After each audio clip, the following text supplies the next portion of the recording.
Très bel après-midi à vous tous. Madame, monsieur, bienvenue à vous. Merci de nous retrouver pour un nouveau rendez-vous de votre magazine DZ Echo comme tous les mardis, jeudi, 15h, 16h30 sur Canal Algérie, en direct depuis le studio 7 du 21 boulevard des Martyrs. Bienvenue à vous tous et toutes. Aujourd'hui, nous allons revenir, comme vous le savez, sur cette sensibilisation et cette lutte qui continue sans relâche contre la Covid-19. Comme vous le savez, l'Algérie, hier, a enregistré, durant les dernières 24 heures, plus de 298 personnes contaminées testées positives à la Covid-19 et enregistré 8 morts. Et encore une fois, toutes nos condoléances aux familles des victimes. Comme vous le savez, la lutte continue de la part aussi du corps médical, paramédical, qui est aussi épuisé par cette crise sanitaire qui n'a pas, on va dire, s'est pas affaibli et qui continue malheureusement à faire des morts et aussi à enregistrer plusieurs personnes positives à cette fâcheuse maladie, à ce virus-là. On va revenir aussi sur la lutte aussi, la sensibilisation avec Dr Boudibi à l'Institut Pasteur d'Alger qui va revenir sur cette vague et le retour du moustique tigre qui envahit la majeure partie des pays méditerranéens et surtout les régions, on va dire les régions des rives sud et nord de la Méditerranée. On va parler de cette vague de moustiques et aussi on va parler de comment éviter et comment, on va dire, se protéger de ce moustique-là. Avec des pauses musicales et vous aussi, nos chers téléspectateurs et téléspectatrices, vous pouvez prendre part à notre magazine en direct au 021 23 98 91. Et si vous nous appelez de l'étranger, le 00 213 21 23 98 91. Notre invité aujourd'hui dans cet après-midi, sera donc Rafik Hamida, journaliste de la rédaction de l'information, qui, comme vous le savez, vous l'avez remarqué, était notre journaliste depuis le premier foyer de la Covid-19, à savoir Blida, qui malheureusement aussi enregistre, qui est au retour, au devant de la scène, enregistrant un nombre important de personnes contaminées à la Covid-19 aux côtés de Sétif, Alger, la capitale, et aussi Batna. Juste, Rafik, pour rappeler, Rafik sera là pour parler du travail du journaliste, surtout pendant les crises sanitaires notamment, il sera là, et aussi avec des échos du corps médical, notamment un professeur du service de la Covid-19 de l'hôpital France Fanon à Blida. Voilà, le décor est planté, dressé, il est l'heure pour nous d'aller apprécier une pause musicale nostalgique. Elle est signée Chebba Yamina et elle reprend une très très belle chanson, Rim Lajwa. On revient juste après, nous sommes en direct avec vous jusqu'à 16h30. Yamina, Rim Lajwa.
Souvenir, une très très belle chanson, un magnifique clip qui a été enregistré dans les locaux de la télévision algérienne, très exactement au studio 1 du 21 boulevard des Martyrs, réalisé par notre chère réalisatrice aux commandes de DZ Eco dans cet après-midi, à savoir Nilda Ouziala. Magnifique clip. Comme vous le savez, actualité oblige, on parle de cette lutte qui continue sans cesse contre la Covid-19, qui, rappelons-le, de retour avec une vague importante de personnes et de patients contaminés positifs donc, à la Covid-19 avec 298 patients et en tête plusieurs wilayats, à savoir Alger, Batna, Sétif et Blida. Dans un petit moment, nous allons rentrer plutôt tout de suite. Nous sommes en direct par téléphone et c'est toujours un réel plaisir d'avoir au bout du fil qui a accepté notre insert téléphonique. Il s'agit là de Dr Bakat Berkani qui est donc membre de cette commission scientifique, commission nationale scientifique de veille et de suivi de la pandémie Covid-19 en Algérie et aussi président de l'ordre des médecins praticiens en Algérie. Dr Bakat Berkani, bonjour. Bonjour. Bienvenue à vous, c'est toujours, je le disais, un réel plaisir de vous avoir au bout du fil, tout en sachant avec aussi votre background scientifique, médical, mais aussi par votre franchise. Vous êtes toujours là pour répondre à nos questions et qui dit nos questions, ce sont aussi les questions de la population que se posent monsieur et madame tout le monde. De retour, je le disais, Dr Bakat Berkani, un nombre important de personnes contaminées testées positives à la Covid-19. Nous n'allons pas revenir sur les facteurs ou les raisons qui ont, on va dire, revu à la hausse le nombre de contaminés. Mais nous allons revenir sur la décision hier, donc prise par les pouvoirs publics après consultation de votre commission à laquelle vous faites partie, à savoir la Commission nationale scientifique de veille et de suivi de la pandémie de la Covid-19. On y reste donc sur le déconfinement de 19 wilayats et on reste aussi sur les mêmes horaires dans les autres wilayats, à savoir 5 heures, plutôt 20 heures, 5 heures du matin. Mais des mesures, notamment le retour du port de masque des conducteurs et les personnes qui les accompagnent. D'abord, pourquoi cette mesure-là? Est-ce que vous avez constaté que les conducteurs, ceux qui sont à bord de leur véhicule, sont peut-être aussi porteurs de ce virus-là et qui sont aussi une raison comme une autre de cette pandémie ou le retour de ce nombre important? En fait, vous savez, c'est un point, excusez-moi du terme, de détail, mais qui a son importance. Pourquoi? Parce qu'il a été constaté, d'abord, si vous voulez, sur le plan pratique, le conducteur, quand il est tout seul, ça peut aller, mais quand il a quelqu'un, souvent il n'est pas seul, il met quelqu'un à côté de lui et la distanciation physique n'est pas respectée. Normalement, il doit y avoir quelqu'un qui doit être derrière lui et dans le sens opposé. Vous voyez? Oui. Donc finalement, vous avez la distanciation sociale qui n'est pas observée souvent quand on voit des regroupements dans des véhicules et en particulier de jeunes personnes. C'est la raison pour laquelle il a été décidé de faire porter le masque pour des raisons épidémiologiques par tous les membres, par tous les gens qui sont assis dans un véhicule personnel, de la même façon que dans un taxi ou dans n'importe quel transport. Donc finalement, c'était au début, quand la cadence d'infection n'était pas haute, mais là c'est une mesure purement temporaire et absolument préventive. Oui. Il ne faut pas croire que c'est une sanction vis-à-vis des personnes, et ça ne ramène rien du tout. Mais dans l'espace public, ce qui est important, c'est que il faut que les citoyens puissent savoir que tout d'abord, c'est une nécessité épidémiologique pour éviter la transmission, le port du masque. Je parle dans la rue, dans les commerces, dans les administrations, partout. Oui. Mais aussi, c'est une obligation. Ils s'exposent à des sanctions. Alors, le président de la République lui-même m'a demandé que la loi soit appliquée. Et la loi, elle est claire. Vous avez 1 million d'amendes. Vous vous rendez compte? C'est en ne portant pas un masque, vous risquez de perdre 1 million. Voilà. C'est quand même dur. Mais la loi restant la loi. Vous savez, dans certains pays, on fait le décompte. Dans certains pays, État de droit, on fait un décompte et on dit nous avons infligé 1 million d'amendes. Ici, en Algérie, il faut bien que ça commence. Les gens, l'État fait des lois et personne ne les respecte. Et voilà le résultat, c'est que l'épidémie fait son petit chemin. Voilà. Docteur Bakrat Barkani, avec la règle du verre à moitié vide et à moitié plein, certaines personnes voient le nombre de décès, Rabbi yarhamhum, et le nombre de contaminés. D'autres voient en parallèle le nombre de personnes rétablies. On voit que de jour en jour, on a de plus en plus de personnes rétablies de la Covid-19. Est-ce que, c'est pour la deuxième fois que je pose cette question, est-ce que le virus a perdu de sa force, a perdu en charge virale, docteur Bakrat Barkani? Vous savez, on ne peut pas préjuger, comme vous dites, de la force virale ou de l'opportunité du virus en lui-même, parce qu'on ne peut pas le savoir. Vous savez, l'épidémie, elle a que quelques mois.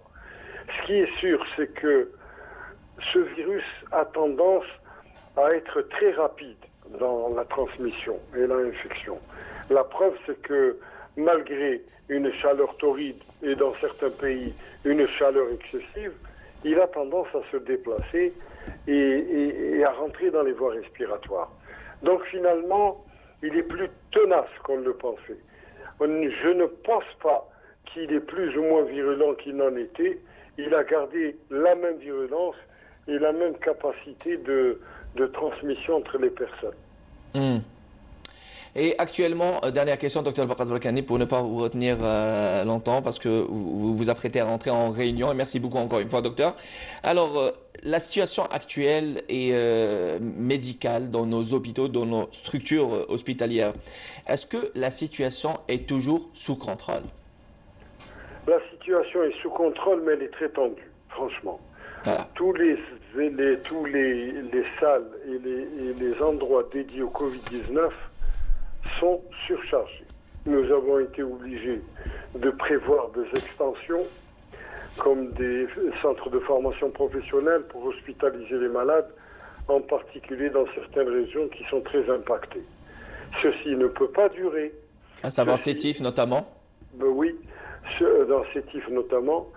Ceci ne peut pas durer tout simplement parce qu'il y a une forte pression des services médicaux, en particulier des petits hôpitaux où le personnel de santé est au bord du burn-out. Et ceci, c'est par l'inconséquence de nos concitoyens, il faut le dire. C'est nos concitoyens, il y a une bonne partie qui ne croient même pas à l'épidémie du corona avant de perdre un de leurs parents qui voilà. Alors, ça suffit maintenant, ça suffit. Voilà. Le président de la République a dit, et il a parfaitement raison, il faut prendre des mesures pour protéger la majorité des Algériens contre l'inconscience d'une minorité. Voilà. Très bien, c'était là donc les réponses et les propos d'un professionnel, Dr Bakrat Barkani, membre du comité national scientifique du suivi et de veille de la pandémie Covid-19. Vous étiez en direct avec nous par téléphone. Merci beaucoup et à très vite. Merci, au revoir. Voilà, c'était les propos d'un professionnel, je le disais. À retenir, il vient de dire que la situation est toujours, à savoir Dr Bakrat Barkani, pardon, il vient de dire que la situation est sous contrôle mais tendue. Sous contrôle mais tendue. Il a été franc là-dessus. Autrement dit, on ne peut pas épargner une deuxième vague, une vague plus importante que celle que la première, premièrement. Deuxièmement, le virus n'a pas perdu, ou plutôt ne s'est pas affaibli. Il a toujours gardé, il garde toujours sa force virale et sa charge virale. Malheureusement, il s'attaque toujours aux personnes vulnérables, à savoir les personnes d'un certain âge, au-delà de 60 ans, et aussi, même on a enregistré, selon nos échos, des enfants contaminés à la Covid-19 dans des hôpitaux à Oran. La situation est inquiétante, il ne faut pas se mentir. Et justement, dans ce sens, notre journaliste de la rédaction de l'information, Raouf Hamouche, aborde la situation générale de la conscience, de l'insouciance aussi, et relâchement de la population, un certain laxisme des citoyens. On suit le tout en son et en image pour retrouver aussi, après, notre invité à la Fiqh Hamida, journaliste de la rédaction de l'information. Restez avec nous. Du masque, distanciation physique peu respectée, insouciance, l'atmosphère de vigilance imposée par le confinement semble avoir été oubliée par une partie des citoyens, comme ici à Arraya et Sorekal, deux quartiers de la wilaya d'Alger. Une recrudescence due à un relâchement inconscient quant au respect des mesures barrières. Je ne supporte plus le port du masque, même si l'épidémie du coronavirus persiste. Lorsque je suis allé acheter une bavette, son prix était de 150 dinars. C'est excessif. Beaucoup de personnes ne peuvent pas se la procurer. Il y a des personnes qui respectent les mesures barrières, d'autres sont inconscients et prennent ça à la légère. Cet état de fait s'explique par une négligence de la part des citoyens à qui l'on ne cesse de répéter que les mesures barrières doivent être respectées. Le regain du nombre de contaminations me fait peur. Je me sens obligé de porter un masque de protection. Avant de sortir, nous devons mettre une bavette pour nous protéger. Le respect des mesures de prévention reste selon les experts l'une des meilleures façons pour endiguer la propagation du Covid-19. Vigilance de tous oblige pour sortir de cette situation de crise.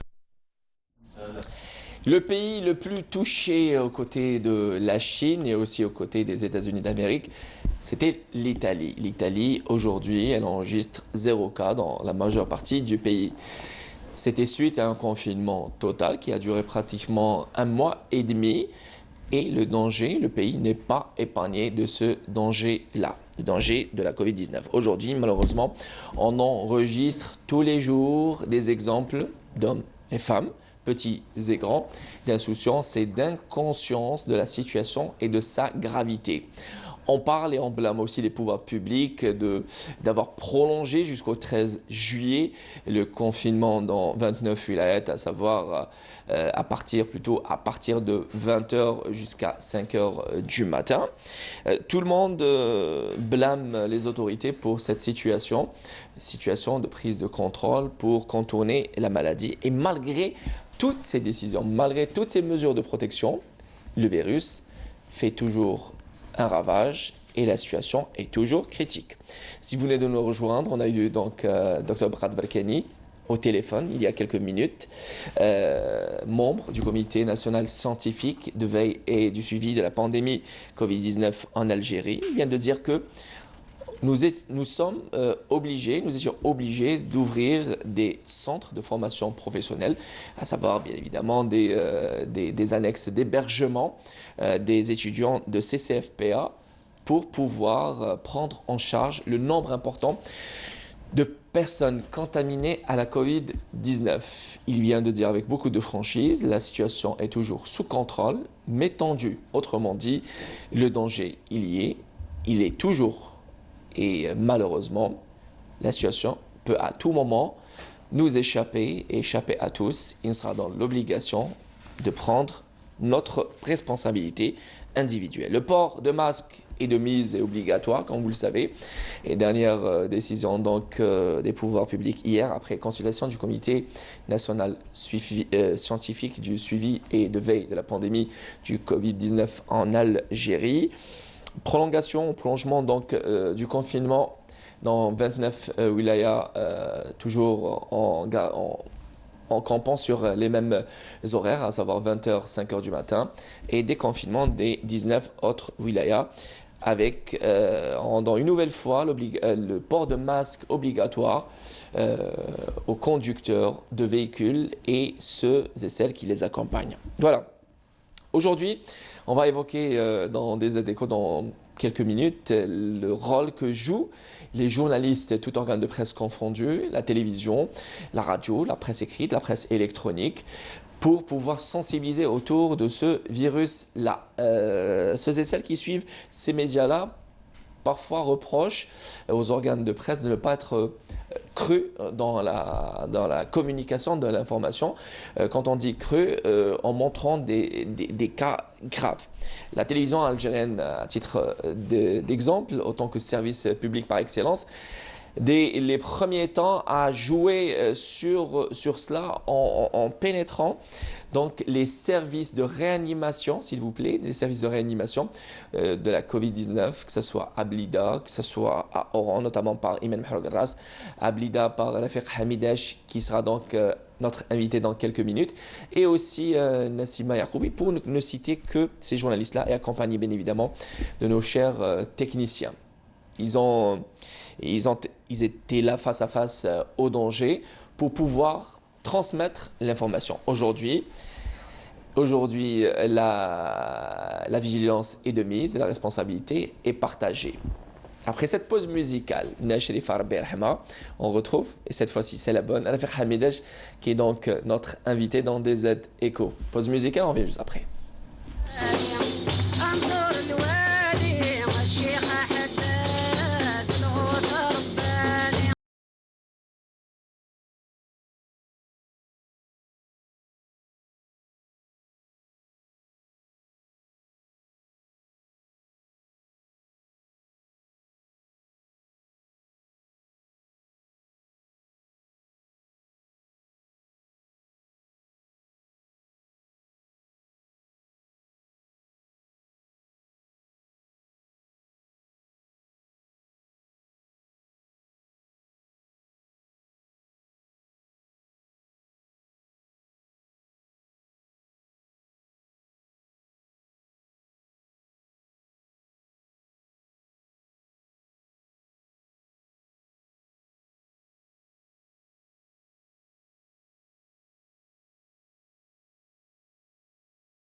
Sherifa, Rabbi Rahma, a regretté son orchestre féminin. Souvenir dans des échos. Madame, monsieur, merci de nous retrouver et merci de choisir Canal Algérie pour votre après-midi. Nous sommes en direct. Il vient de nous rejoindre tout directement de Blida. Rafik Hamidaj, bonjour. Bonjour Mounir. Bienvenue à vous et merci d'avoir accepté notre invitation. Ben merci, c'est le plaisir pour moi. C'est un réel plaisir. Ça fait quelque chose, ça fait bizarre de t'avoir en vrai, en chair et en os. Ouais. D'habitude, c'était en son et en image. Ça va via Skype.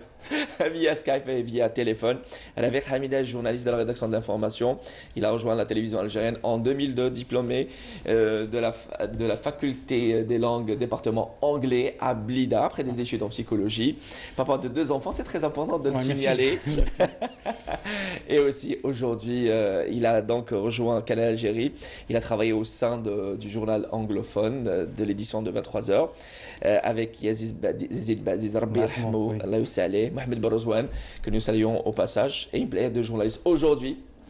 Journaliste à la rédaction de l'information, au journal télévisé, plus à présenter. Et justement, vous êtes là pour témoigner du travail sur le terrain. Bienvenue à vous. Merci Mounir. Ce que je peux dire de cette période, comme je l'ai dit d'ailleurs avec Fria Lassari, c'était nouveau pour nous, un confinement total. On ne savait pas à quoi ça ressemblait, comment on gérait notre quotidien, à quelle heure on devait faire nos courses et à combien, c'est-à-dire à l'échelle de combien par semaine, une fois, 2 fois. Mais après une semaine, on a commencé à apprendre les bons réflexes et on s'est organisé. Et après, je pense au bout de la 3e semaine, j'ai commencé à faire timidement des petits reportages et des directs avec toi. On est des collègues. Notamment, oui. Voilà. Donc, j'ai commencé, je fais que traverser un trottoir et j'ai trouvé un sujet. Ça a commencé par traverser le trottoir et après j'ai commencé à faire quelques distances et m'éloigner un peu de la maison au point où j'ai même réalisé des reportages. À tes risques et périls, il faut préciser. Oui, des reportages au service Covid-19, service réanimation, qui était vraiment, c'était vraiment impressionnant et ça faisait peur. Mais on était tellement bien équipés. Il faut rappeler, je salue tout le personnel médical parce que leur tenue, elle est hyper chaude et j'imagine en cette période de chaleur parce que à cette époque il faisait bon et sous cette combinaison il faisait vraiment chaud et on se sentait en sécurité sous cette combinaison, on se sentait en sécurité tellement que quand je suis sorti du service, je ne me sentais plus en sécurité. Quand je suis sorti de l'hôpital, bizarrement, avec une simple bavette, je ne me sentais pas en sécurité. Et c'est ça, on a juste l'impression qu'on est protégé. Et c'était une question de quelques heures. Imaginez ce corps médical, paramédical qui fait de cela son quotidien. Et on a même enregistré des décès au sein de ces 2 corps-là. Ils ont sacrifié leur vie pour nous. Il ne faut pas se mentir, pour nous, même si on est en train de faire notre travail aussi en tant que journaliste, essayer de transmettre l'information, mais aussi ils sont vraiment face à face au danger. Oui, au quotidien. Et moi, il y a autre chose que ça m'a vraiment interpellé, c'est la solidarité et la jeunesse algérienne. La jeunesse algérienne, ça veut dire issue de l'université ou bien de formation professionnelle ou bien du mouvement associatif. Il y a une solidarité qu'on n'aurait pas indescriptible. Sincèrement, je ne trouve pas les mots pour décrire cette solidarité, que ce soit de tous les wilayas qui nous ont envoyé des aides vers Blida, ou bien au niveau de Blida. C'était formidable. Ah oui. Cet élan de solidarité, on se rappelle tous les premiers jours. Je rappelle que vous étiez donc confiné du 23 mars 2020 jusqu'à pratiquement, on va dire, il y a quelques jours. Oui. Il faut préciser que vous n'étiez pas obligé de travailler à l'affaire. Vous étiez confiné, vous étiez, on va dire, protégé par une loi promulguée par le président de la République et le chef de l'État, M. Abdelmadjid Tebboune. Mais votre réflexe de journaliste vous a poussé à transmettre une information, surtout de ce premier foyer de la pandémie, Blida. Tout le monde appréhendait Blida. On avait tous une idée de Blida, c'était le chaos total. Mais grâce à vous et un nombre important de journalistes de différents organes de presse, étaient là pour donner l'information et la vraie. Et c'était important d'insister sur une information objective. Oui, exactement. Mounir, ça a commencé, le déclic, c'était quand j'ai été pour faire mes courses. Et j'ai un supermarché à Blida. Et j'ai vu sur les étalages qui étaient en couleur, remplis, bien remplis, contrairement à ce que se disait sur les réseaux sociaux. Et là, tout de suite, j'ai appelé mes collègues ici à Canal Algérie, je leur ai raconté ce qui se passait, et j'ai même envoyé des photos. Oui. Et là, le directeur m'a tout de suite demandé Monsieur de faire... Ahmed Kadeb. Oui, il m'a demandé de faire une vidéo et pour la diffuser aux 19h du jour même.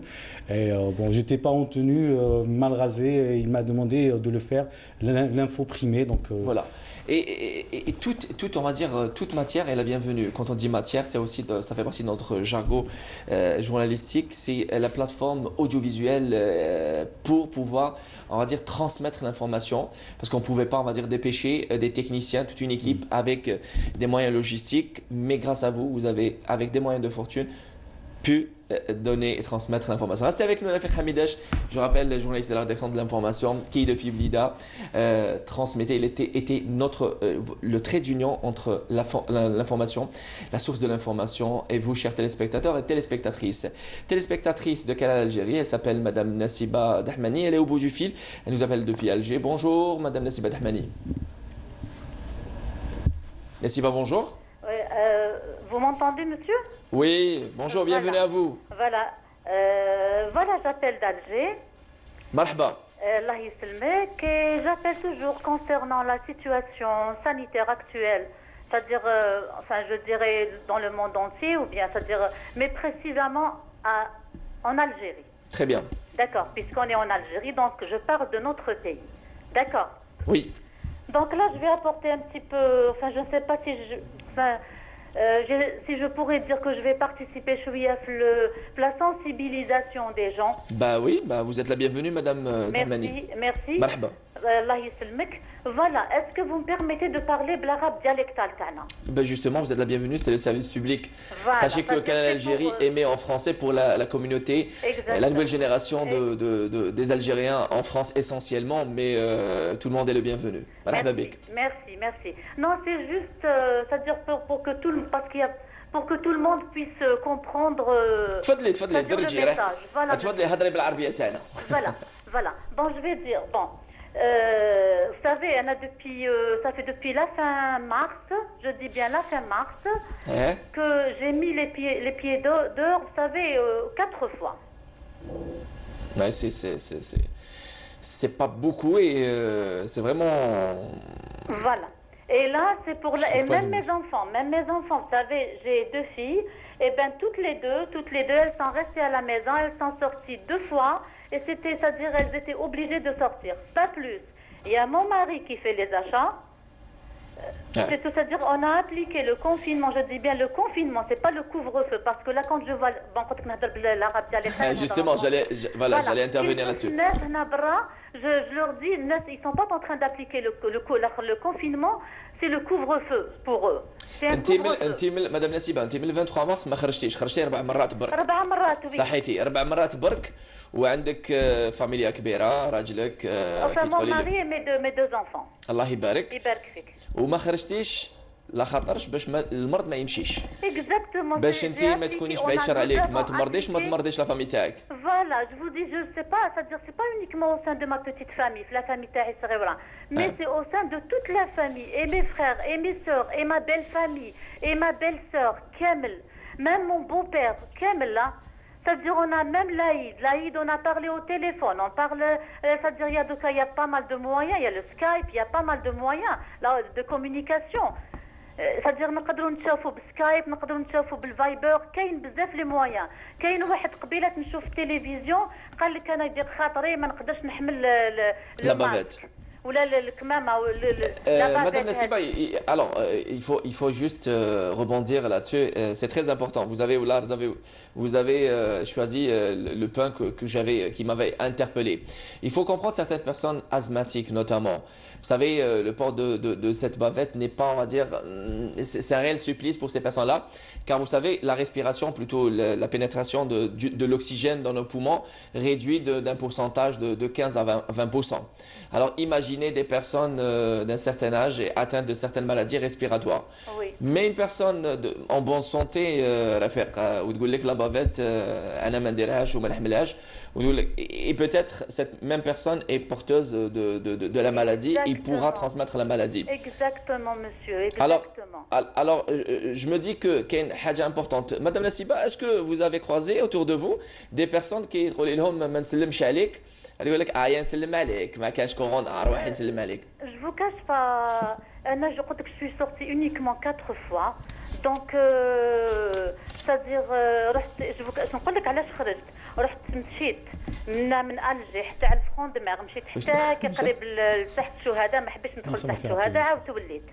Je vous cache pas. Mais حنا في la famille on a cette éducation. عندنا هاد l'éducation, c'est-à-dire ما تشوفناش باش نقول لك زعما تيك mais il y a je vais vous donner ça tout mon mari il a garé sa voiture جاي للدار قال لك il y avait une dame واقفه et ben ses copines je ne sais pas et ben deux ses copines vous savez lui ont dit alors on fait la bise l'autre قالت لها non bien sûr moi ça me dérange pas est-ce que c'est un comportement هذا Non, c'est insensé.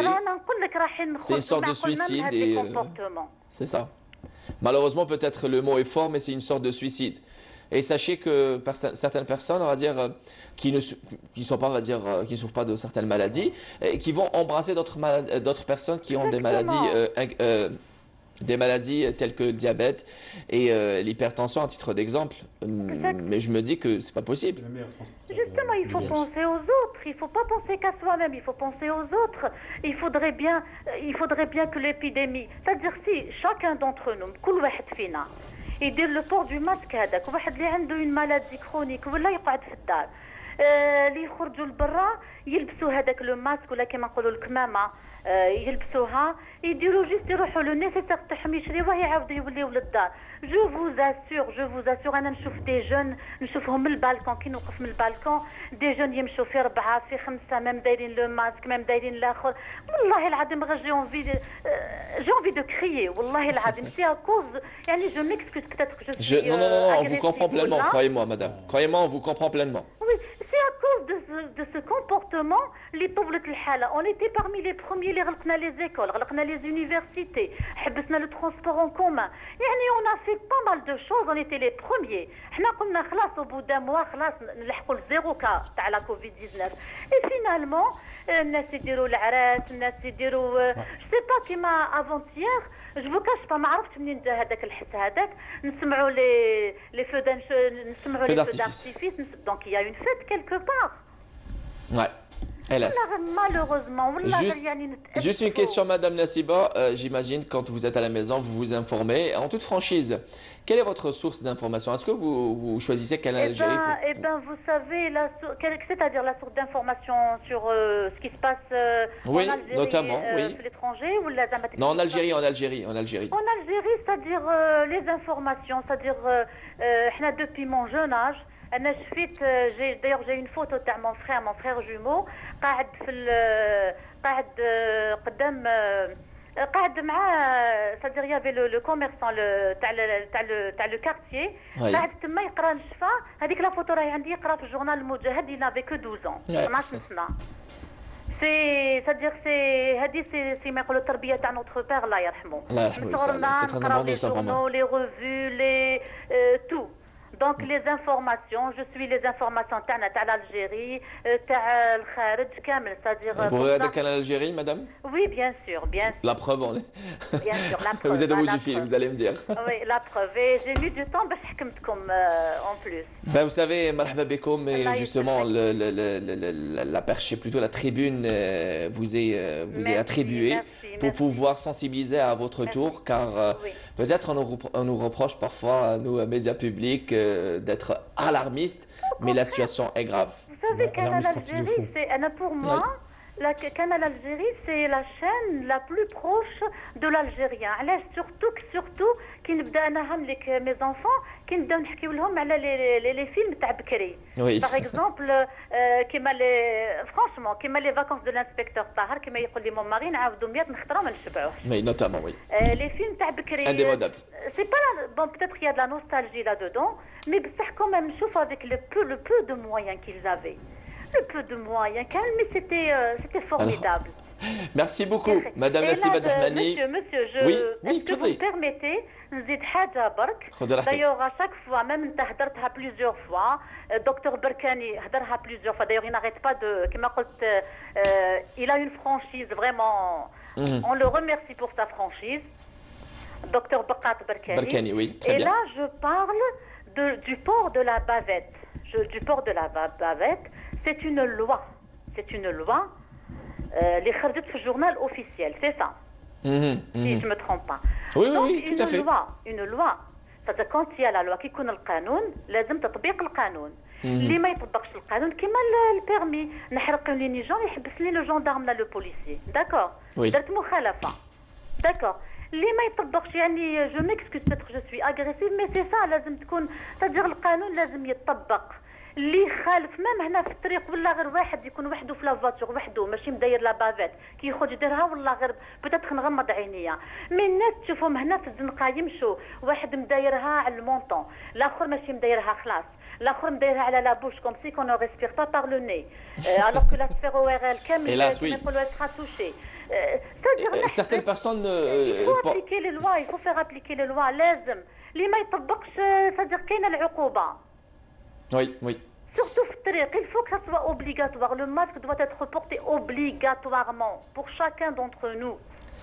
Merci beaucoup, Madame Nassiba Dahmani, pour cet appel, pour cette. J'espère que j'ai contribué à la sensibilisation. Beaucoup même, franchement, et on sent votre message de sensibilisation émanant du cœur. Yatek Sahay, n'hésitez pas à nous rappeler dans nos prochaines émissions. Merci à vous. الله يخليك. التلفزيون كي نشوف هذوك خطره نشوف في ندام في عنابه تقول لك صدير دوكا البحر ما لازمش ما نروحوش لي بلاج سي قانون ما نروحوش لي بلاج كيفاش تجهرن هكذا في التلفزيون نقول ما كاش منها مي هذه بدات اونوفخان لا لوا هنا بدات غادي نديروا مخالفه على القانون. Oui, hélas, oui, tout à fait raison. سي سا اللي ماشي مسح لي القانون يطبق. Voilà. Et je vous comprends, Wallah, je vous comprends, vous avez poussé un coup de gueule et c'est magnifique et je pense que c'est à nous de sensibiliser autour de nous, madame.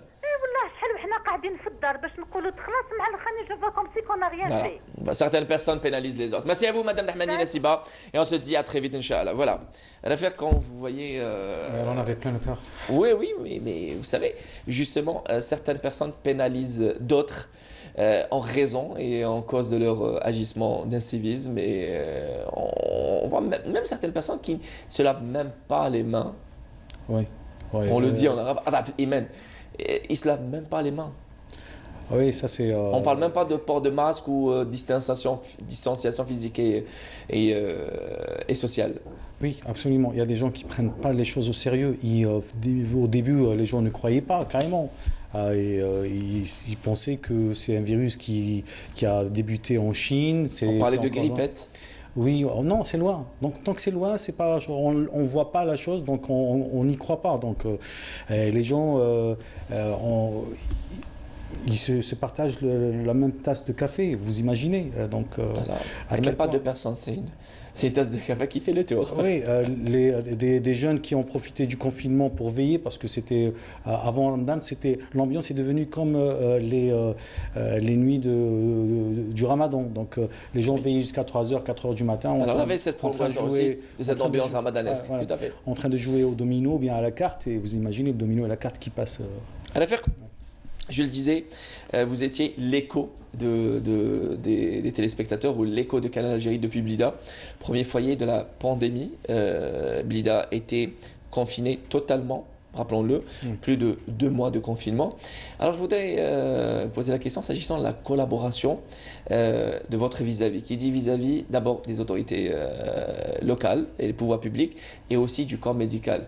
Malgré la fatigue parfois, mais ils prennent la peine de répondre à vos questions, d'intervenir avec vous, histoire de sensibiliser aussi. Or que leur métier aussi, c'est de prendre en charge les malades. Ah oui, des fois, ils ne nous répondaient pas parce qu'on savait qu'ils étaient plongés dans la gestion des aides, par exemple, qui ne cessait d'affluer vers la wilaya de Blida, la prise en charge des personnes démunies et même les autres, parce qu'il y a des gens qui travaillaient mais qui n'avaient pas de rentabilité durant cette période, donc il fallait les prendre en charge. Et il y a d'autres situations qui ont surgi qu'on ne connaissait pas lors de cette crise.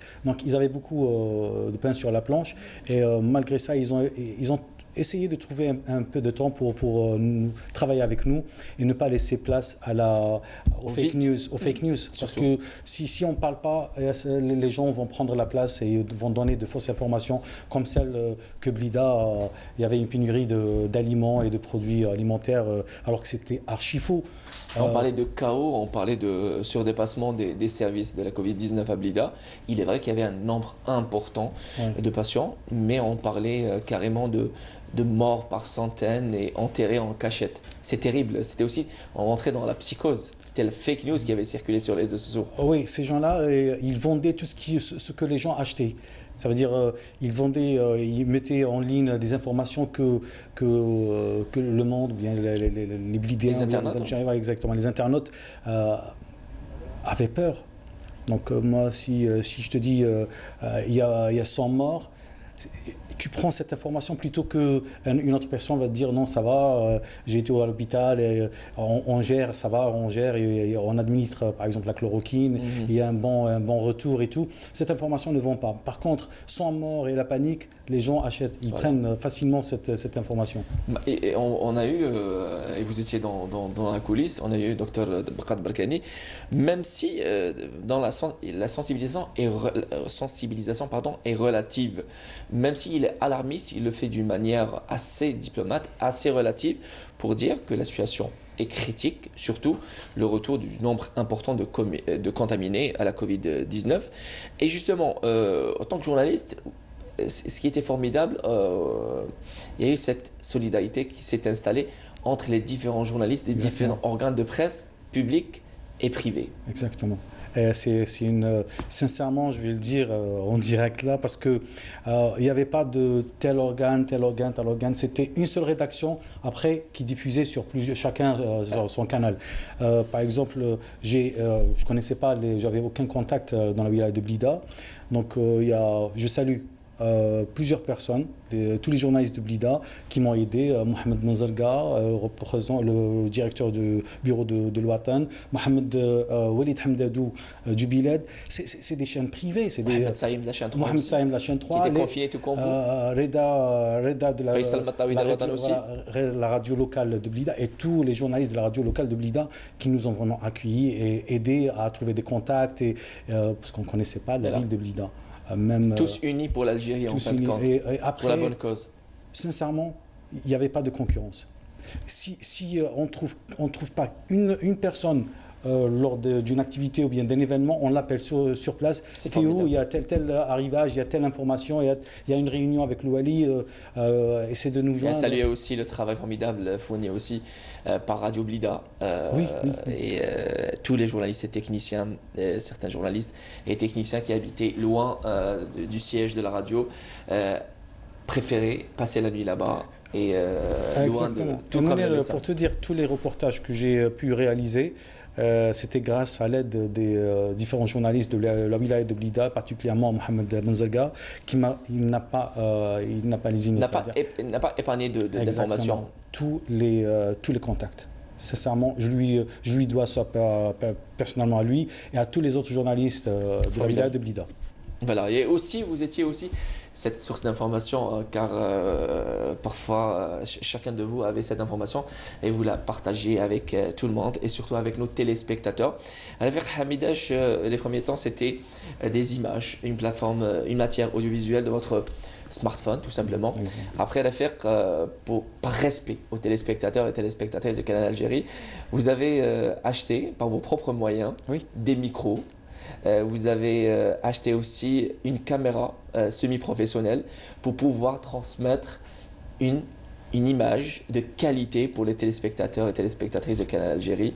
Oui, au début c'était difficile parce que tout était fermé. Après, quand il y avait le déconfinement partiel, donc j'ai été acheter tout de suite parce qu'au début j'ai commencé à travailler avec le kit main libre du téléphone normal et la qualité de son elle n'était pas formidable. C'était l'info qui primait, donc on diffusait parce que c'était l'info, mais sinon on doit avoir la qualité. Donc dès qu'il y a eu le confinement partiel, j'ai été acheter le micro spécial, voilà. Et ensuite, un trépied. Ensuite, j'ai débrouillé le microphone, le logo de Canal Algérie pour faire bonne figure. Et même l'éclairage, comme tu viens de citer. Et juste, on précise là-dessus, ce n'est pas un manque de moyens logistiques de la télévision algérienne. On rappelle que la wilaya de Blida était confinée. Personne ne pouvait rentrer dans cette wilaya. Et même pas les journalistes. Vous savez, même pas les journalistes. Par peur. Et je comprends parce que le fait qu'on déplace un chauffeur et un caméraman et une équipe, c'est toute leur famille qui est mise en péril aussi. Donc je suis à Blida, déjà j'habite à Blida, donc pourquoi pas profiter de cette situation au lieu et épargner qui se déplacent. Très bien. Merci beaucoup, Rafik. Restez avec nous. On continue des Échos jusqu'à 16h30. C'est formidable. Et je suis en train de revivre avec vous. De toute façon, il y aura d'autres anecdotes à raconter. Justement, formidable. Justement, avant de passer à Tiaret pour parler aussi de sensibilisation et de distribution de masques, bien évidemment, et de bavettes, on parle climat et météo. Quand vous l'avez certainement ressenti, ces températures très élevées. Le mercure affiché à Alger jusqu'à 40 degrés Celsius et 43 du côté de Tizi Ouzou.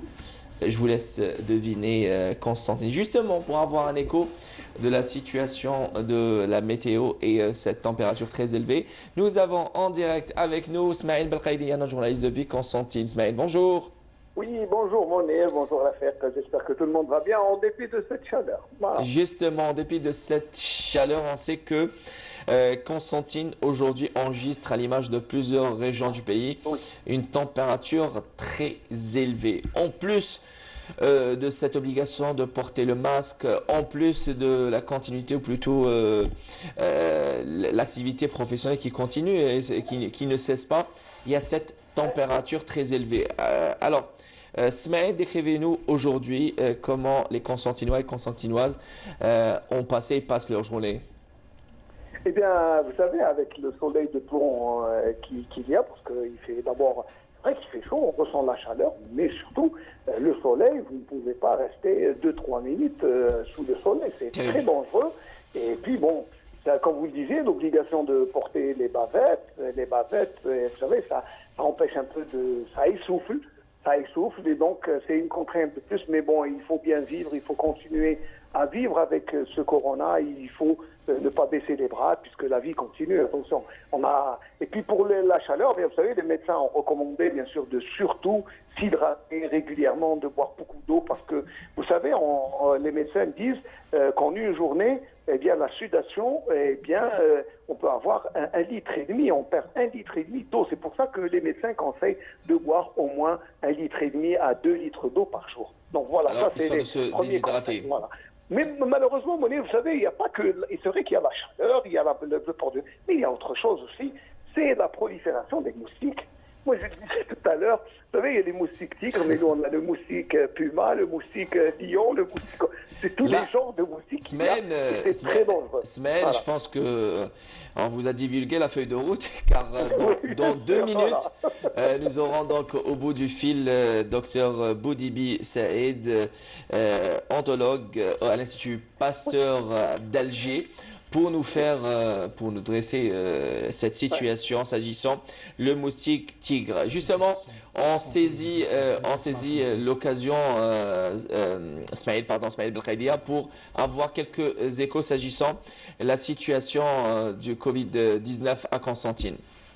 Vous savez, la situation continue. Bon, malheureusement, Constantine fait partie de cette douzaine ou quinzaine de wilayas où les foyers de contamination sont toujours présents. C'est vrai qu'il y a une certaine stabilité, on va dire, dans le nombre. On n'a pas beaucoup de cas ces derniers jours, mais il y a toujours des cas. Ça veut dire que la contamination est en train de se poursuivre. Pourquoi? Vous savez, parce que il y a les marchés, les visites, malheureusement aussi les fêtes, mariages.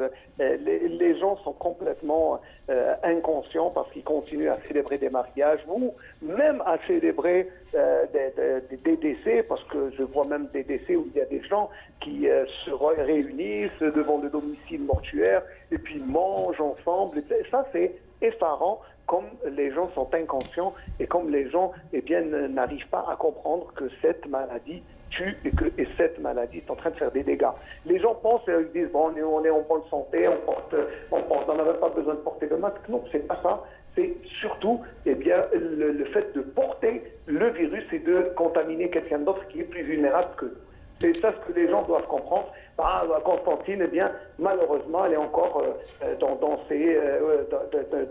ces foyers de contamination. Mais les nouvelles mesures prises, le wali maintenant, de la wilaya peut fermer quelques zones, c'est-à-dire que s'il y a une commune, c'est dans ses prérogatives nouvelles. Et même un S'il y a une commune où il y a un foyer, il peut fermer. Donc c'est au wali de décider et de confiner certaines régions, parce que certaines, il faut dire, c'est pas tous les citoyens qui font fi des mesures barrières. Non, il y a certains qui respectent, mais malheureusement, ils sont peu nombreux. Très bien. Merci beaucoup, Smaël Bakadia. Vous étiez en direct avec nous depuis Constantine. Bien le bonjour à nos amis constantinois et constantinoises qui nous suivent depuis Constantine. Rafik Hamidash, alors on parlait de cette situation, on parle de moustiques, on va parler de la température très élevée du côté de Blida. Vous allez nous expliquer, nous traduire cette chaleur très élevée, surtout aujourd'hui, et qui est aussi prévue toute la semaine selon Météo Algérie. On va y aller du côté, donc, tout de suite, du côté de Tiaret. Tiaret, voilà, très bien. On parle toujours de sensibilisation et on parle de distribution de masques et c'est signé donc Emina Saïdji, pour avoir juste après Dr Boudibi Saïd, oncologue de l'Institut Pasteur d'Alger, pour nous parler de cette invasion du moustique tigre de toutes les régions du pays, surtout les wilayas côtières. Toutes les wilayas côtières, ils sont concernés. À tout de suite, Emina Saïdji nous parle de la sensibilisation et distribution de masques à Tiaret. Près de 60 000 masques de protection ont été distribués sur l'ensemble de la wilaya de Tiaret depuis le début de la crise sanitaire. Le port du masque de protection étant strictement obligatoire, une large campagne de sensibilisation a été lancée. Le port du masque de protection est primordial. Vous devez impérativement porter votre masque pour votre santé et celle de votre entourage. Quand vous retirez votre masque, veillez à le mettre dans un sac en plastique. Nous assistons à la distribution de 38 000 masques de protection au profit des habitants de la wilaya de Tiaret, avec la participation du secteur de la jeunesse et des sports, ainsi que plusieurs associations. Nous sommes tous mobilisés pour lutter contre la propagation de cette pandémie. C'est une protection pour nous et pour notre entourage. La majorité de la population en est consciente. L'opération se poursuit également dans les zones d'ombre. Près de 5000 masques de protection ont été distribués dans la commune de Mrila avec la contribution de mouvements associatifs algériens et des scouts musulmans. Nous allons distribuer 2000 masques de protection dans les zones d'ombre. Se plier aux mesures préventives est aujourd'hui le seul moyen de se prémunir d'une contamination au virus. Voilà, un travail formidable donc signé notamment les associations en collaboration bien évidemment avec les autorités locales des différentes communes à Tiaret, et ça continue la lutte sans cesse, sans relâche dans différentes wilayas du pays, histoire de vaincre ce virus-là. Rafik Hamidash, journaliste de la rédaction de l'information, mon invité aujourd'hui dans DZ Echo pour parler du travail formidable des journalistes. Nous allons, je voudrais vous poser une question s'agissant des coulisses du télétravail à la maison. Et Dieu seul sait que c'était quelque chose de nouveau pour vous et pour un bon nombre de journalistes. Alors, quelles étaient les anecdotes que vous retenez de ce télétravail? Les anecdotes, c'est bien de travailler à la maison. Ça veut dire que ça nous évite le déplacement, la fatigue. Les 2 heures de route, on peut les gagner en travail ou bien en repos. Par contre, avoir la tranquillité pendant 2 heures, il faut vraiment les gagner. Parce qu'avec les enfants, c'est pas pratique. Ils ne savent pas, c'est aussi nouveau pour eux, ne pas accéder à telle ou telle chambre. Et là, il y a ça devient une zone interdite pour les enfants. Oui, mais ils ne comprennent pas ça. pour eux, c'est une chambre, ils accèdent comme d'habitude. Pourquoi je ne dois pas accéder maintenant? Je dois taper à la porte ou demander d'autoriser un moment. J'étais en direct avec toi plusieurs fois. J'étais obligé de les mettre dans leur chambre. Et c'est pour cela qu'on avait les plans serrés comme ça, histoire de pouvoir bouger de là-bas. Voilà. Il y a Filial qui m'a raconté, Filial Assali, notre collègue, qui m'a raconté qu'en plein direct, elle allait vraiment terminer son enregistrement, la dernière minute de l'émission, et elle voit sa petite fille ou bien son petit-fils qui entrait dans le champ comme ça. Et... Je pense que c'est May, hein, la plus jeune, sa petite fille. Et c'est formidable. Je pense que tout ça, pour tous ces sacrifices, même si à la base c'est notre mission, c'est notre métier, on n'a pas fait un travail extraordinaire, mais c'est une série de sacrifices pour les téléspectateurs et téléspectatrices. Et parlant de téléspectateurs et téléspectatrices, alors 1, 2, 3, 1, 0. Et je salue Farid Bouraoui et Oussama Bouraoui, deux fidèles téléspectateurs. Vous étiez témoins pendant le VTR. Oui. Très bien. Nous saluons tous les téléspectateurs et téléspectatrices. Voilà, j'y arrive. C'est bon. On parlait de l'invasion du moustique tigre qui fait fureur et qui connaît un franc succès pendant la saison estivale. Et justement, l'Algérie tire la sonnette d'alarme, surtout dans toutes les wilayas côtières. Et justement, pour parler de cela, parler de cette situation, nous avons Dr Boubidi Saïd de l'Institut Pasteur d'Alger en direct avec nous. Dr Boubidi, bonjour et bienvenue à vous. Bonjour Monsieur Large, merci à vous. Merci à vous. Je rappelle, vous êtes entomologue, c'est ça? Entomologiste médical. Entomologiste. Et alors, expliquez-nous pour le commun des mortels, entomologiste, c'est? Alors, entomologie, c'est la science qui étudie les insectes. Très bien. Médical, c'est la science qui étudie les insectes d'intérêt médical. Et je précise que vous êtes maître de recherche à l'Institut Pasteur d'Alger, Dr Boubidi Saïd. Alors, cette fois-ci, l'Algérie n'a pas attendu longtemps pour tirer la sonnette d'alarme. Et nous précisons que toutes les wilayas côtières y sont concernées par ce moustique tigre qui est de retour et en force, docteur. Tout à fait. Tout à fait. Ce moustique, c'est un moustique qui est assez agressif et très envahissant. Donc c'est un moustique qui est à la base un moustique asiatique. Donc il s'est trouvé il y a environ 40 ans, uniquement au niveau de l'Asie du Sud-Est. Et il y a 40 ans, il a commencé à envahir le monde. Donc il a utilisé des moyens de transport et il a commencé à voyager en utilisant les pneus d'occasion qui se trouvaient dans les pays asiatiques comme la Chine, qui étaient mis à l'air libre. Et donc quand il pleuvait, ces pneus se remplissaient d'eau et ce moustique venait pondre au niveau de ces pneus. Le problème, c'est que les œufs de ce moustique sont très résistants à la dessiccation, c'est-à-dire même si l'eau au niveau des pneus, elle sèche, les œufs restent au niveau de ces pneus. Ensuite, ces pneus ont été vendus à différents pays et c'est comme ça que ce moustique a voyagé à travers les pays et à travers les continents. Alors, décidément, on n'est pas à l'abri des cadeaux de l'Asie.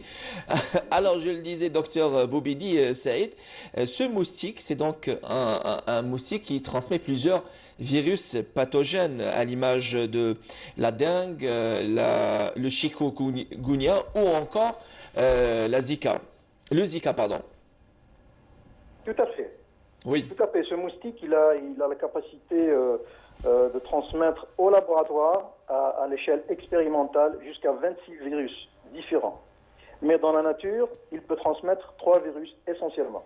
Vous avez en premier lieu le chikungunya, en deuxième lieu vous avez la dengue, et en troisième lieu, avec une moindre importance, vous avez le Zika. Mais il a la capacité génétique de transmettre ces virus. Mais heureusement que ces maladies ne circulent pas en Algérie pour l'instant.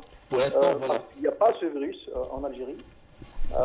Mais il faut être très vigilant avec les gens qui vont voyager dans des pays qui sont endémiques par rapport à ces virus-là, comme au niveau de l'Asie ou au niveau d'Amérique latine, où il y a une transmission très importante de ces virus. Et donc, ces gens-là vont venir avec une virémie, avec le virus dans leur sang, et le moustique qui se trouve chez nous, qui est le moustique tigre, peut les piquer et puis prendre ce virus et le transmettre à des personnes saines qui n'ont pas le virus et elles vont tomber malades. Voilà. Et Dr Bobidi Saïd, nous avons remarqué que plusieurs personnes, après les piqûres de ce moustique-là, développent des allergies,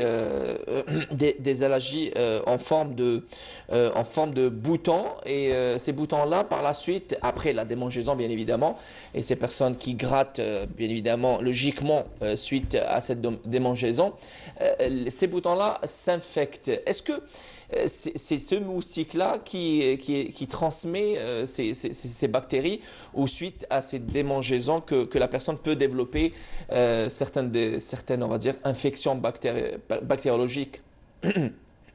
Voilà, tout à fait. Donc le problème, il ne faut pas qu'on mélange. Ce moustique ne transmet pas de bactéries. Donc il transmet des virus dans certains cas qui sont rares. Maintenant, les gens, quand ils vont se faire piquer, ils vont développer une réaction inflammatoire. Pour la plupart du temps, c'est complètement bénin. Mais la réaction, elle est un peu plus prononcée par rapport à ce moustique parce que notre système immunitaire ne s'est pas encore adapté à la salive de ce moustique. Il faut savoir que c'est la femelle moustique qui vient nous piquer pour prendre du sang et pour développer ses œufs. Donc il y a des protéines qui sont nécessaires au développement de ces œufs. Donc elle ne pique pas pour se nourrir, elle pique pour développer ses œufs et pour se multiplier. Mais avant de prendre le sang, elle injecte sa salive. Très bien. Pourquoi elle injecte sa salive? La salive, elle contient plusieurs composés, dont un anesthésiant, un anticoagulant, plusieurs molécules. Donc notre système immunitaire va recevoir un corps étranger et donc il va développer une réaction inflammatoire. Mais tout dépend de la sensibilité de chacun. Voilà. Donc il y a des gens qui sont plus sensibles que d'autres.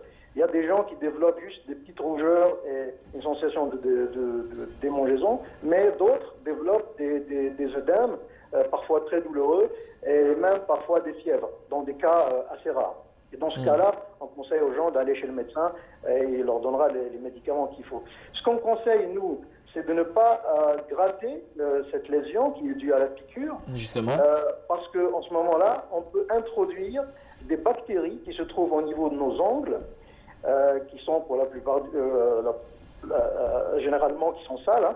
Donc on va introduire des bactéries qui vont entraîner une infection qui nécessite parfois le recours à des antibiotiques. Et il y a des gens qui font parfois le mélange. Ils pensent que la piqûre du moustique lui-même, elle entraîne des cicatrices. Ça, c'est complètement faux. Ce qui entraîne la cicatrice, c'est que quand on gratte cette lésion et quand on infecte, quand la lésion s'infecte, après, elle va laisser des cicatrices. Donc nous, par exemple, pour pas que les gens grattent ces endroits de piqûre, je sais que la démangeaison, elle est intense. Et pour diminuer cette démangeaison, on conseille d'utiliser certains produits comme l'alcool, le vinaigre et certaines pommades anti-prurigineuses qui se trouvent chez les pharmacies. Très bien. Alors, docteur, j'ai une avant-dernière question et encore une fois, merci de nous accorder de votre précieux temps. Tout le monde se pose cette question. Est-ce que le moustique tigre transmet la Covid-19? Si toutefois la personne piquée est porteuse de virus et ce même moustique va piquer une autre personne, est-ce que ça va transmettre le virus? Pas du tout. Voilà. Pas du tout. Donc il faut savoir que le moustique n'est pas une seringue volante. C'est-à-dire il ne va pas prendre quelque chose dans le sang de quelqu'un et le transmettre chez une autre personne. Il y a une transmission qui est biologique.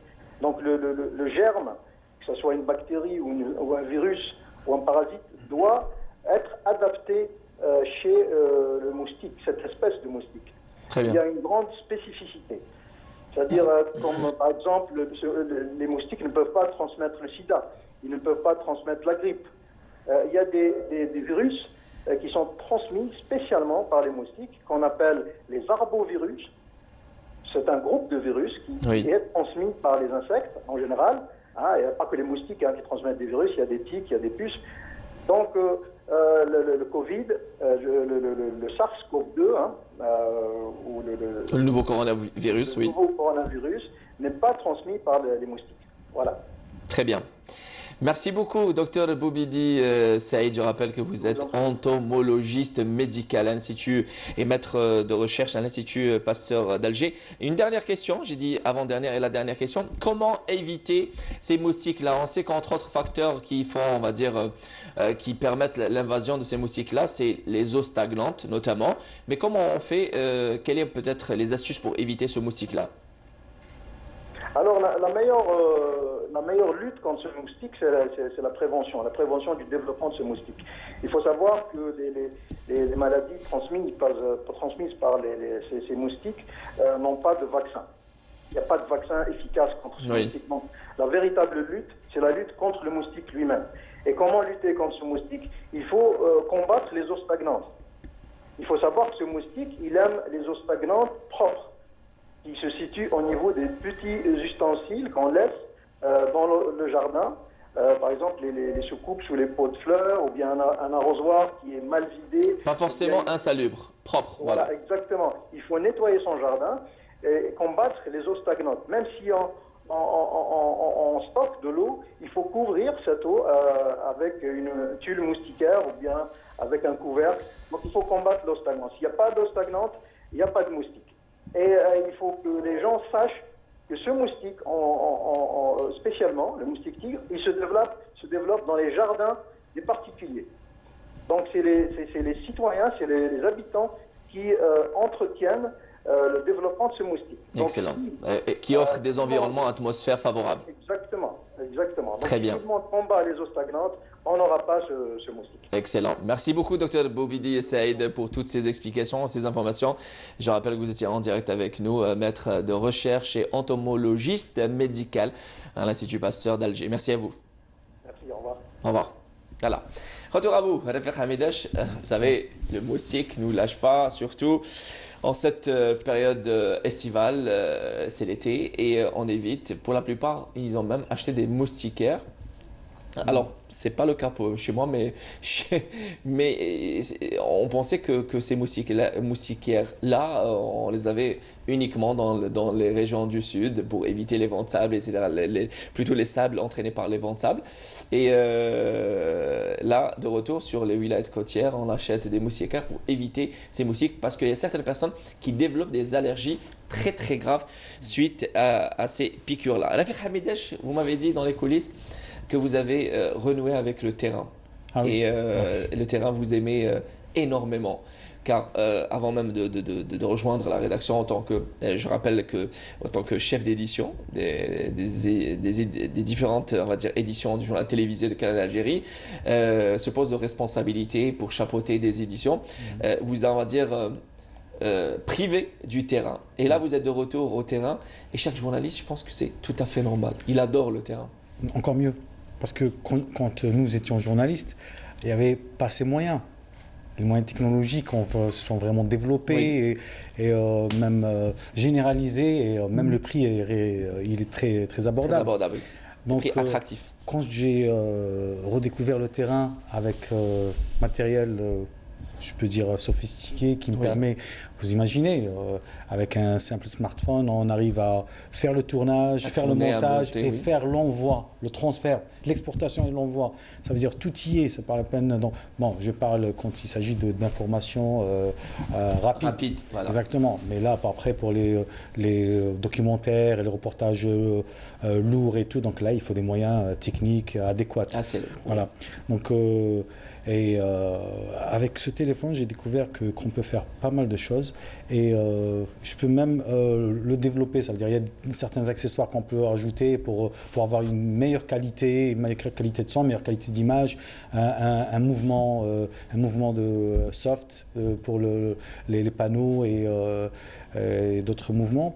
Donc, et c'est simple, quand on voyage léger. Et même par rapport à nos hôtes, bien les personnes avec qui on travaille, les interlocuteurs, oui. Ça veut dire qu'ils se confient à nous. Contrairement quand on parle d'une équipe de 4-5 personnes braquées en face de lui, en train de lui poser des questions. On est intimidé, on va dire. Voilà, nous on se connaît, mais lui il est tout seul. Donc, mais par contre, quand je suis seul, ils se sentent. Bon, au début, ils sont un peu surpris. Par exemple, le professeur lui, Yassine. Justement, oui, exactement. La perche pour parler de ça. J'ai tout fait pour avoir son contact et un rendez-vous pour l'interviewer. Le jour où il m'accorde, j'arrive. Et avec mon cartable, mes 2 trépieds, trépied éclairage, trépied... ensuite, non, où est la caméra? Les trépieds, d'accord, l'éclairage, ensuite je sors mon téléphone, il me fait, vous travaillez avec le téléphone? Qu'en Algérie, vous travaillez avec le téléphone? Je lui dis, oui, je suis confiné, donc on travaille avec les moyens du bord pour l'instant. Après, quand il a vu le résultat sur l'antenne, il était agréablement surpris. Oui, exactement. Et hier, je suis retourné pour faire une interview avec lui. Il était vraiment content. Il m'a dit j'espère que tu as ramené ton téléphone. Voilà. Vous voyez, il était agréablement surpris par le résultat. Mais c'est aussi grâce à une qualité d'un smartphone, mais grâce aussi à une connaissance du journaliste s'agissant le montage, parce que il y a différentes valeurs de plan, il y a toute une série de règles de montage. Réfère justement, pas plus tard qu'hier, vous êtes toujours en action sur le terrain, pas plus tard qu'hier soir, vous étiez aux côtés de professeur Louis Yassine, professeur en pneumologie et au service Covid-19 au CHU de Blida. Et justement, vous avez tissé des liens avec ces personnes-là et vous insistez à ce que l'information continue sans cesse, sans relâche, pour pouvoir informer le téléspectateur, le citoyen, d'une manière générale. Exactement, Mounir. Mais tout d'abord, j'aimerais bien remercier quelqu'un, d'ailleurs... qui t'appelle là, qui m'appelle en ce moment. C'est Malika Abdelghani qui m'a fait aimer l'image. Malika, c'est ça? Oui, notre collègue de l'ING que nous saluons, Malika Abdelghani. Ouais, il m'a fait aimer ce métier. Il m'a vraiment, entre parenthèses, cassé la tête pour me rendre aussi maniaque que lui, pour prendre l'image qu'il faut. Rappelons que Abdelghani Mlaïka a perdu son oncle, qui a décédé des suites de la Covid-19. Vous voyez, c'est des gens blessés et justement, la lutte continue, c'est formidable. Oui, donc je te disais, il m'a appris cet amour de l'image et comment travailler et ne pas quitter le terrain avant sans l'image. C'est-à-dire, on doit avoir l'image qu'il faut pour quitter le terrain. Sinon, il ne faut pas rentrer chez soi. Ben, voilà. Donc, par contre, pour les liens que j'ai tissés, à travers mes reportages que j'ai effectués seul à Blida, il y a pas mal de personnes que j'ai interviewées qui m'ont vraiment marqué, comme le gazonnier du stade Mustafa Tchaker. Oui. C'est un ancien athlète. J'apprends qu'il était un ancien athlète, cross-country. Il était même entraîneur. Mais après, il s'est converti vers le gazon. Il aime la nature, il aime le gazon. Et d'ailleurs, vous l'avez entendu lors du reportage, il disait que quand on aime la chose, voici le résultat. Donc, il m'a montré le gazon et le gazon était splendide. Ben, voilà. Justement, ça lui rappelle aussi le terrain sportif. Il y a aussi les jeunes étudiants qui ont conçu des visières. Des visières pour le personnel médical. Il y a les journalistes de la région, la radio locale de Blida, qui nous ont ouvert leurs portes. Et même, on a même profité, lors des reportages, de visiter certains endroits qu'eux, ils connaissent. Ils nous ont fait découvrir. C'était une très bonne expérience qui continue toujours. Oui, qui m'a vraiment aidé à... Qui vous peut-être fait redécouvrir Blida. Exactement, et même découvrir notre propre personne. Parce que je n'ai jamais imaginé qu'un jour je serais capable de travailler avec mon téléphone et faire des envois pour PAD pour la chaîne. Et là, j'aimerais bien transmettre ça à tous mes collègues. Peut-être lancer l'appel à la direction générale pour relancer la formation des JRI, à savoir les journalistes reporters d'images. Pour rappel, il existe certaines, parce que ce sont que des femmes, que nous saluons au passage. C'est bien d'ailleurs. Oui, c'est très bien même, justement, à l'image de Badia Seyad, Nejma Harish, Rachida Mabout, voilà, Jaouida Boumar, voilà. Et justement, journaliste reporter d'images, c'est lui qui fait et le tournage sur le terrain, et la collecte d'informations, et le montage pour pouvoir ramener un PAD ou le prêt à diffuser. Oui, c'est cette maîtrise qu'on doit avoir pour assurer une bonne qualité d'un produit PAD. Et cela, c'est dû aussi à des années d'expérience avec des caméramans, des techniciens, des monteurs avec qui nous avons tous travaillé et ils nous ont beaucoup appris. Sincèrement, ils n'ont jamais été radins, même si ce n'était pas notre boulot, mais ils nous expliquaient voilà pourquoi on prend tel plan, bien, voilà comment on fait tel montage. Ils nous ont tous expliqué et c'est grâce à eux aussi aujourd'hui que j'arrive à faire un montage. Au moins vous êtes reconnaissant et je pense que c'est entre autres magnifique trait de caractère et c'est ça aussi l'affaire Hamidache. C'est un long combat professionnel et personnel, car je le dis, et de cette tribune, je voudrais te remercier au nom de tous les téléspectateurs, téléspectatrices, pour faire un travail formidable, parce que vous êtes un papa, quand vous sortez, vous avez une épouse, 2 enfants derrière vous, mais malgré ça, vous sortez face à face au danger pour ramener l'information. Je pense que c'est déjà formidable. Merci. Donc, Mouni, je vais vous dire un truc. Le fait de sortir de chez soi, que ce soit on va vers l'hôpital, mais on va chez l'épicier, ça ne change rien. Mes collègues sortaient aussi, ils venaient ici à la rédaction, ils travaillaient, alors que moi j'étais à la maison. Donc, ils étaient en effectif réduit. Donc, pour moi, c'était inacceptable. C'est vrai que le directeur m'a donné l'instruction de rester chez moi, même pour le moral de mes collègues, parce que j'habite à Blida, donc ça effraie un peu. Donc, j'ai décidé de rester, mais de contribuer, d'aider comme je pouvais. Donc, ils étaient en effectif réduit. Et vous imaginez 2 journalistes pour faire une édition, bien 3 journalistes pour faire une édition, les chefs d'édition qui se retrouvent en train de faire les papiers et tout. C'est limite impensable. La moindre des choses, c'était de contribuer avec le peu que je pouvais et de ne pas rester les bras croisés en train de voir mes collègues en train de se débattre pour faire une édition. Voilà. C'était avec un très grand plaisir que je travaillais. L'affaire Hamidache est un exemple parmi tant d'autres des journalistes hommes et femmes de la télévision algérienne, du service public. C'est très important de le signaler. Peut-être parfois on ne peut pas plaire à tout le monde et on nous reproche beaucoup de choses. Mais on essaie tant bien que mal de donner une information. Quand je dis tant bien que mal, ce n'est pas péjoratif, bien au contraire. Tous les moyens logistiques, toutes les ressources humaines sont mobilisées pour produire des émissions de tout genre, d'information, de culture, de divertissement, de sport et autres, pour satisfaire le téléspectateur algérien, comme vous le savez. Plusieurs 2 chaînes de télévision publiques ont vu le jour pendant cette crise sanitaire. Voilà, pour votre absence. À savoir Sadissa qui est devenue donc la chaîne généraliste, la première chaîne généraliste de la télévision publique et qui émet, s'il vous plaît, en haute définition, El Ma'arifa et bientôt une chaîne parlementaire et une chaîne jeunesse. Ce qui est formidable. Et ça, c'est pour le téléspectateur. Je pense que l'affaire Hamidache n'a épargné aucun effort pour le téléspectateur de la télévision algérienne. Sincèrement, ça coulait de source et c'était tout à fait naturel. Et ça m'a fait vraiment plaisir d'avoir cette chance que j'ai pas choisie.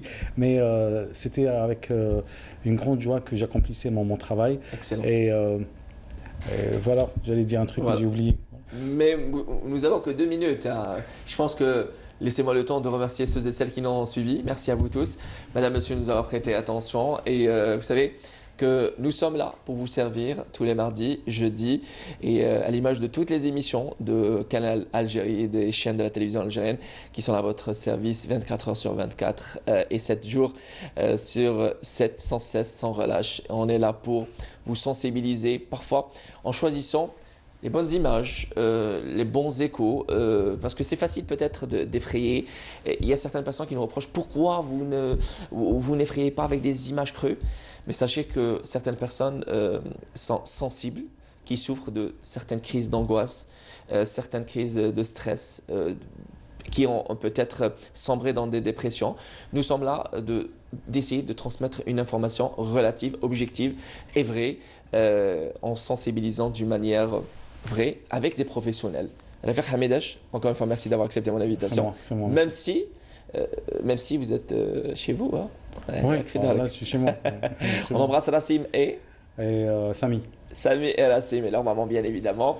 On souhaite beaucoup de bonnes et belles choses, Inch'Allah. Vous voulez rajouter quelque chose à l'affaire? Je remercie tous les travailleurs de la télévision algérienne qui ont poursuivi leur travail pendant nous on était confinés. Et la chance que la télévision m'a donnée a accepté de diffuser mes reportages vu la qualité d'un téléphone. Mais elle m'a aidé particulièrement contribuer dans la sensibilisation de l'information. Le directeur de Canal Algérie qui m'a aidé, il m'a orienté vers quelqu'un qui m'a... il y a Walid, voilà, Walid de l'APS, j'ai oublié son nom de famille. Walid qui m'a vraiment... je l'ai appelé grâce au Ahmed Kadib qui m'a donné son contact. Et je l'ai appelé, il m'a donné le bon tuyau. Et c'est grâce à lui aussi que j'ai pu travailler avec mon téléphone. Voilà. Excellent. Merci à vous, Rafik Hamidaj, d'avoir accepté notre invitation. C'est toujours un réel plaisir. Bon, vous me payez le café dans un petit moment. Voilà, je vous paye. C'est un café. C'est un café, pardon. Si, il y a un café. Merci à vous tous d'avoir prêté attention. Le replay de DZ Echo de ce mardi 1er juillet, c'est ça? Ou non, le 1er juillet? Je ne sais pas. Peut-être. Oui, le 30 juin, c'était hier. Oui, mais bon. Non, aujourd'hui 30 juin. Nilda Ouziela était la réalisation. Tous les techniciens du studio 7, Sherifa, Anis, et aussi Assiem qui n'est pas là, qui est dans les paras. Si, elle est là, Je vous embrasse tous. Allahumma rfa' al-waba ou al-bala. Prenez soin de vous, faites très attention. Le virus est toujours parmi nous. Portez vos bavettes. Faites très attention. Distancez-vous. Et à très vite. À jeudi, Inch'Allah. Au revoir.